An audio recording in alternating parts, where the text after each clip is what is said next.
नमस्कार, बहुत स्वागत है आपका स्वदेश न्यूज में। मैं हूं आपके साथ अंशु शर्मा। चार बड़ी खबरें आप देख रहे हैं।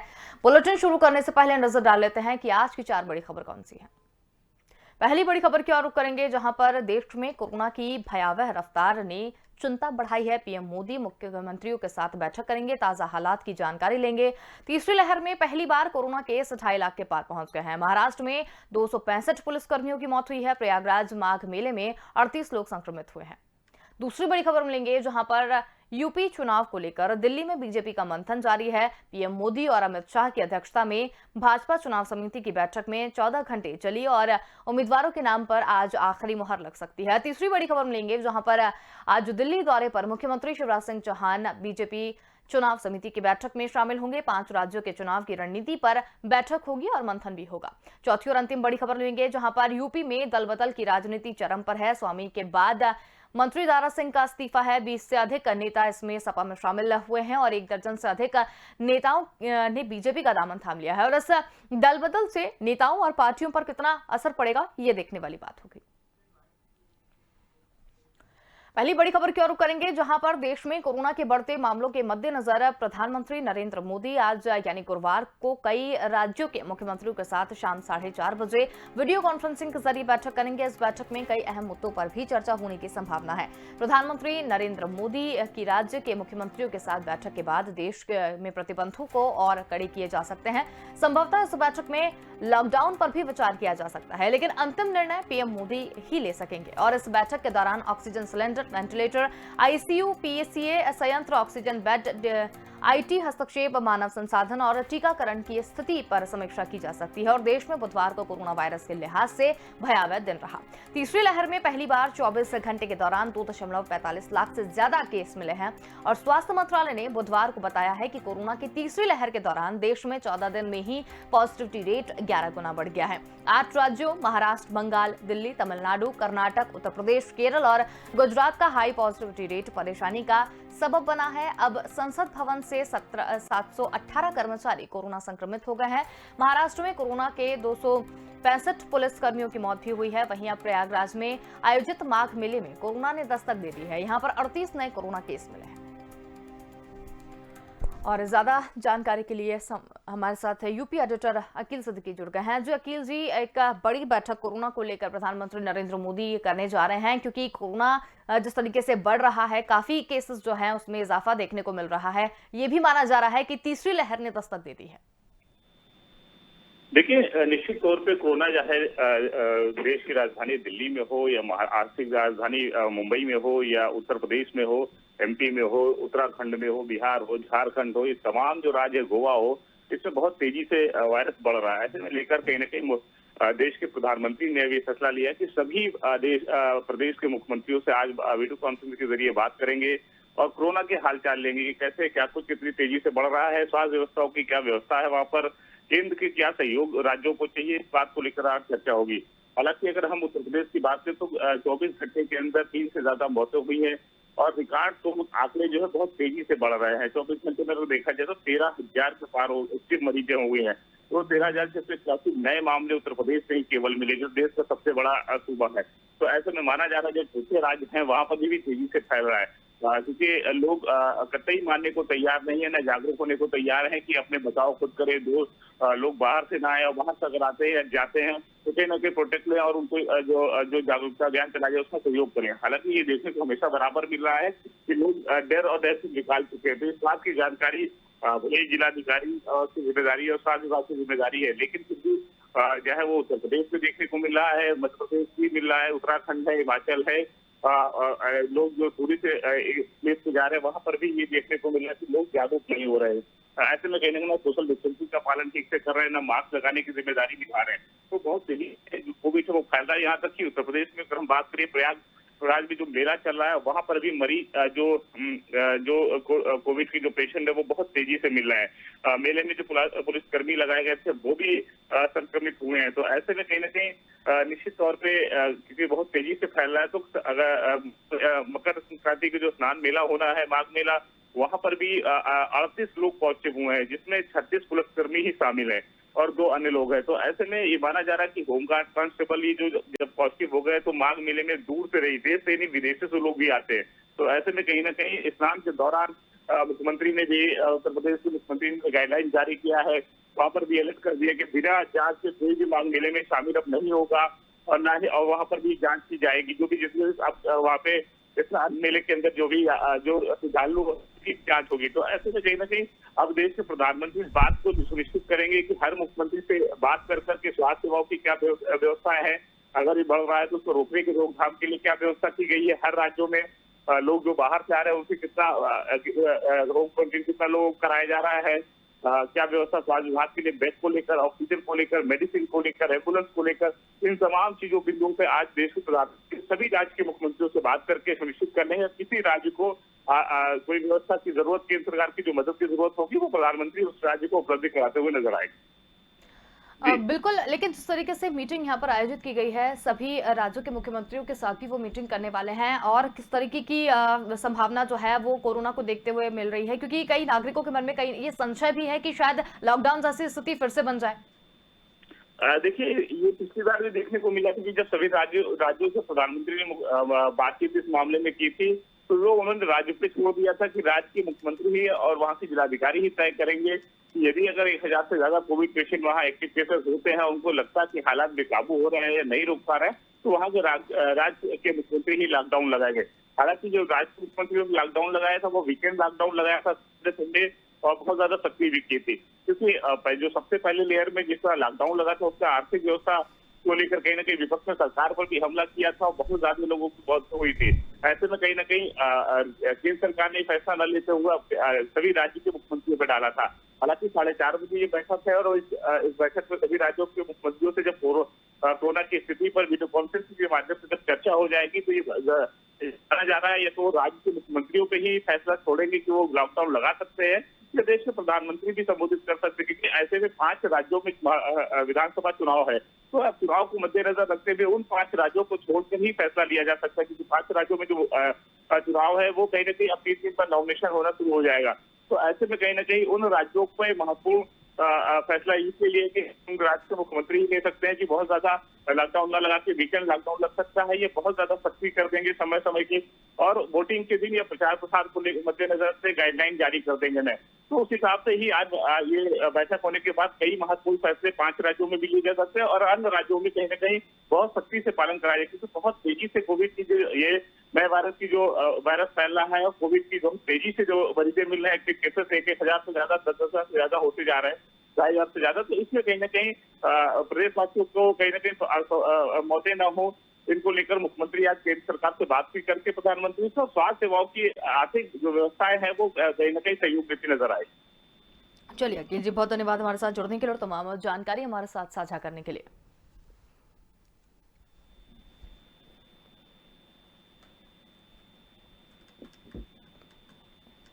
चलिए बढ़ेंगे एक और बड़ी खबर की ओर, जहां पर प्रधानमंत्री नरेंद्र मोदी के नेतृत्व में आज भाजपा केंद्रीय चुनाव समिति की बैठक होने जा रही है। इस बैठक में विधानसभा चुनाव के लिए उम्मीदवारों के नाम पर अंतिम मुहर लगेगी। पहले और दूसरे चरण के प्रत्याशियों के नाम का पैनल आज होने वाले केंद्रीय चुनाव समिति के समक्ष रखा जाएगा और इस बैठक के बाद सीट बंटवारे से जुड़ी घोषणा की जाएगी। बताया जा रहा है कि भाजपा की कोर कमेटी ने विधानसभा चुनाव से पहले और दूसरे चरण की 113 सीटों समेत करीब 150 से अधिक प्रत्याशियों के नाम तय कर दिए हैं।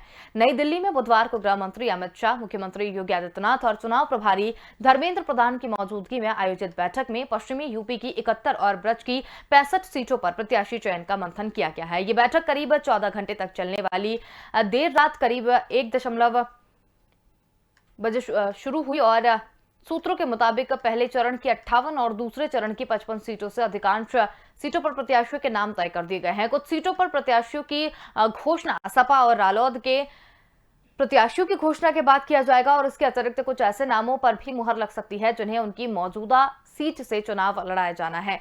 समिति में नामों पर चर्चा के बाद 14 या 15 जनवरी तक होने वाली भाजपा संसदीय बोर्ड की बैठक में प्रत्याशियों के नाम पर अंतिम मुहर लगाकर प्रत्याशी घोषित किए जाएंगे।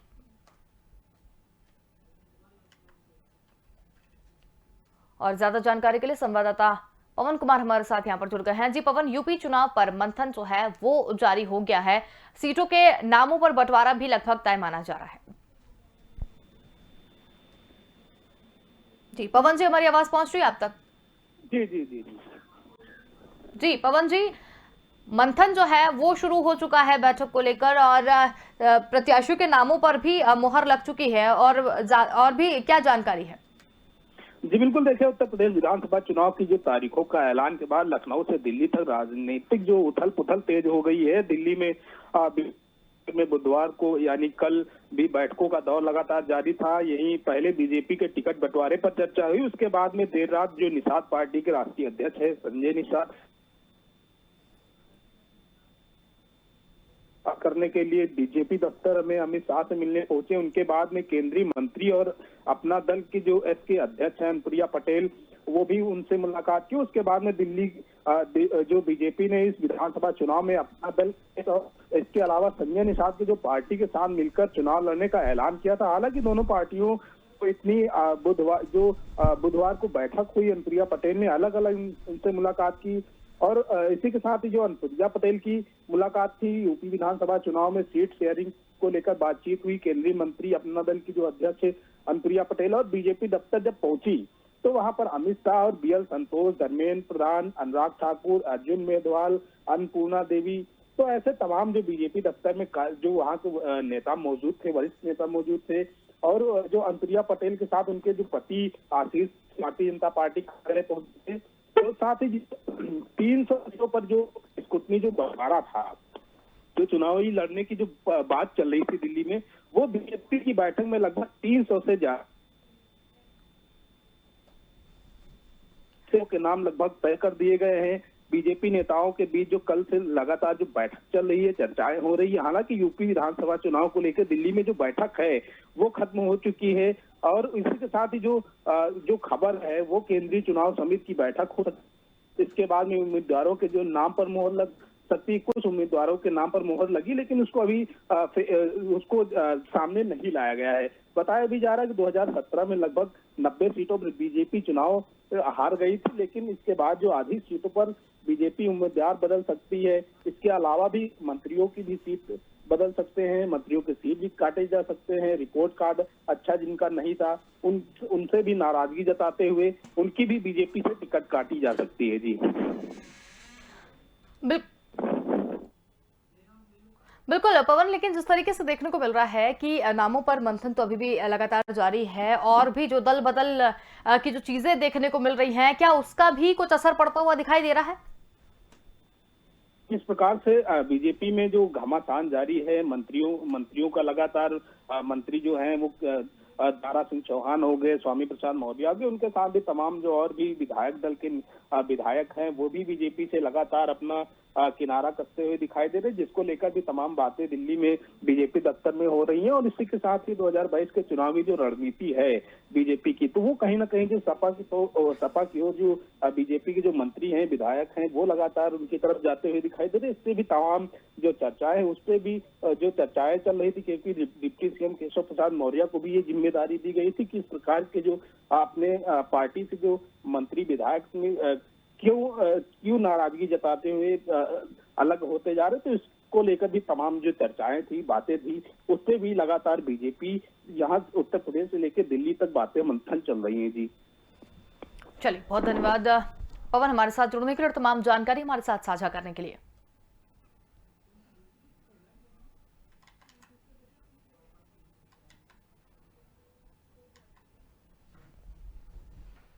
चलिए बढ़ेंगे तीसरी बड़ी खबर की ओर, जहां पर आज मध्य प्रदेश के मुख्यमंत्री शिवराज सिंह चौहान भी दिल्ली दौरे पर रहेंगे। सीएम शिवराज सिंह चौहान बीजेपी चुनाव समिति की बैठक में शामिल होंगे। दिल्ली में बीजेपी चुनाव समिति की बड़ी बैठक आज होगी, जिसमें 5 राज्यों के चुनाव की रणनीति पर भी मंथन किया जाएगा। वहीं सीएम शिवराज सिंह चौहान दिल्ली से ही वीडियो कॉन्फ्रेंसिंग के माध्यम से वैक्सीनेशन की समीक्षा भी करेंगे। बड़ी खबर आपको बता रहे हैं, दिल्ली दौरे पर रहेंगे सीएम शिवराज सिंह चौहान। वैक्सीनेशन समीक्षा की बैठक में भी वो रहेंगे, और समिति काफी अहम मानी जा रही है। इसके साथ ही 5 राज्यों के चुनाव की रणनीति की बैठक में भी मंथन किया जाएगा।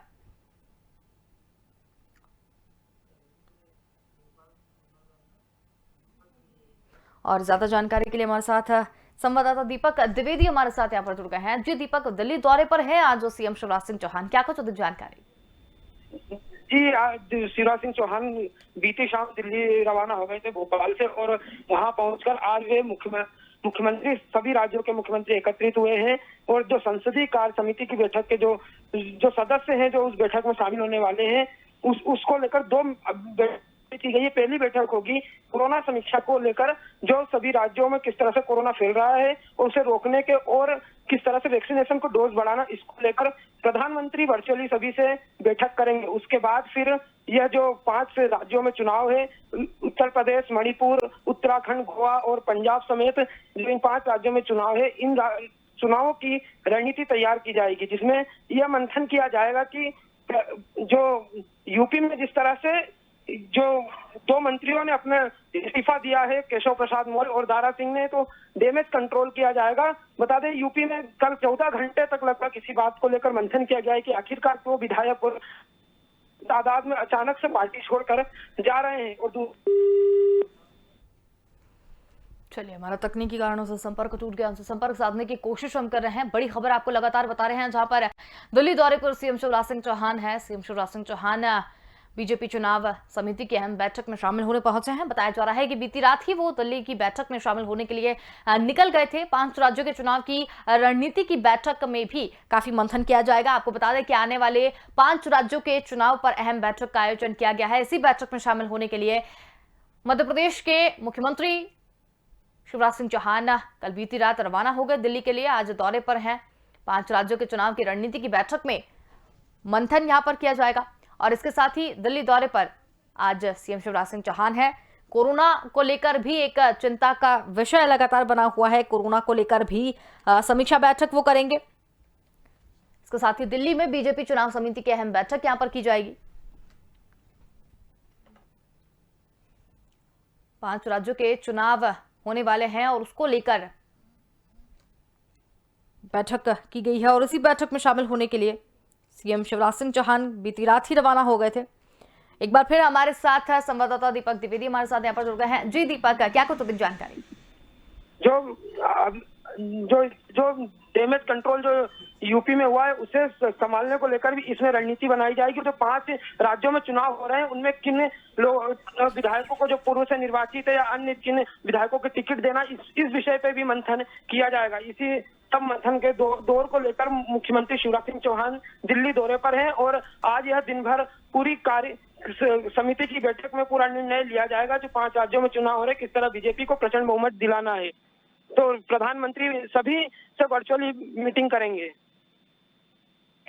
बिल्कुल दीपक, तो जिस तरीके से यहाँ पर 5 राज्यों के चुनाव की अहम बैठक होने जा रही है और उस पर रणनीति पर भी चर्चा होगी, जिसमें सीएम शिवराज सिंह चौहान पहुंचे हैं बैठक को उसमें हिस्सा लेने के लिए। कोरोना को लेकर भी बातचीत जो है वो हो सकती है, क्योंकि कोरोना जिस तरीके से पूरे देश भर में फैल रहा है उसको लेकर भी क्या कुछ समीक्षा की जाएगी? हाँ, उसको लेकर भी समीक्षा की जाएगी। उसमें सभी प्रदेश के मुख्यमंत्रियों को वर्चुअली प्रधानमंत्री बातचीत करेंगे और उन्हें जो कितने केस आ रहे हैं पॉजिटिव और कितने % केस आ रहे हैं पूरे देश भर में पॉजिटिव, इस पर प्रधानमंत्री चर्चा करेंगे। वहीं मध्य प्रदेश की बात करें तो कई स्कूली बच्चे संक्रमित हो गए हैं, परंतु मध्य प्रदेश में अभी कुछ फैसला लेने का निर्णय नहीं लिया गया है।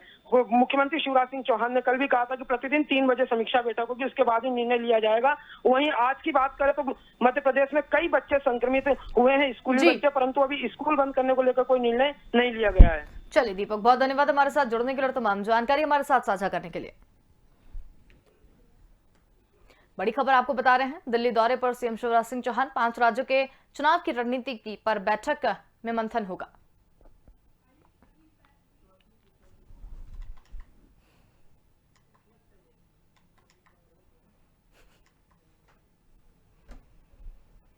चलिए बढ़ेंगे अंतिम खबर की ओर, जहां पर उत्तर प्रदेश में विधानसभा चुनाव यानी यूपी इलेक्शन 2022 की तारीखों के ऐलान के बाद बीजेपी को पिछले 2 दिनों में एक के बाद एक कई बड़े झटके लगे हैं। और इसी कड़ी में बुधवार को ओबीसी नेता द्वारा दारा सिंह चौहान ने योगी आदित्यनाथ की कैबिनेट से इस्तीफा दे दिया है। दारा सिंह पिछले 2 दिनों में इस्तीफा देने वाले 6वें नेता हैं। हालांकि इस दौरान एक कांग्रेस विधायक और एक सपा विधायक बीजेपी में शामिल भी हुए हैं।